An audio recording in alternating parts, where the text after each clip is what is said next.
one sale here, 2 weeks later you get another sale. It feels sporadic. It feels volatile. There is a certain amount of advertising activity that is occurring over that period of time.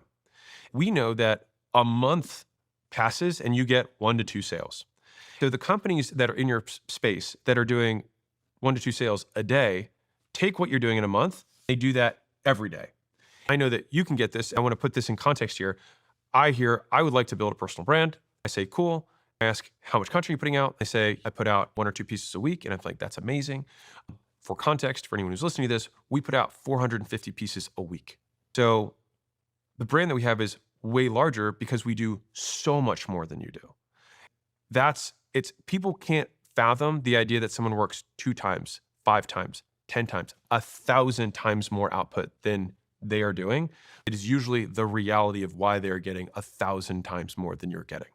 Fundamentally, this is the concept of leverage, which is that you get more for what you put in. In the beginning, you're the one doing the flyers. Then you get leverage because then you make enough from those flyers that you can look at your time study and be like, I can pay 2 guys to do these flyers and I can get 8 hours back. That would be amazing. Now you've got 2 guys doing flyers, which is still double of what you were doing. Now you have double the revenue that's coming in. Okay, should I hire more guys? That's more. Or should I do something better? Should I change my flyer up? Should I change the offer on the flyer? That would be better. Or should I start Facebook ads? The new, which would be Facebook ads, is the 10% thing. Now, when you're looking at allocation of resources, let's say I'm fast forwarding a little bit into a company that has profit that they can do stuff with. Part of the reinvestment is insurance for the future. So every business has 3 strategic buckets that it has to allocate its resources into. Number 1 is, how do we get more customers? If we get more customers, the company grows, period.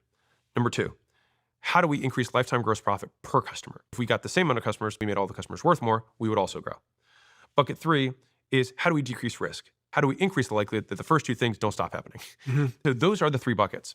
So when you look at that 70-20-10, the 70 for the most part is usually going to be directed towards get more customers, make them worth more. Better also ladders up to that. The risk factor is usually going to be the new thing that you're going to do to ensure your future is going to be there by the time you get there.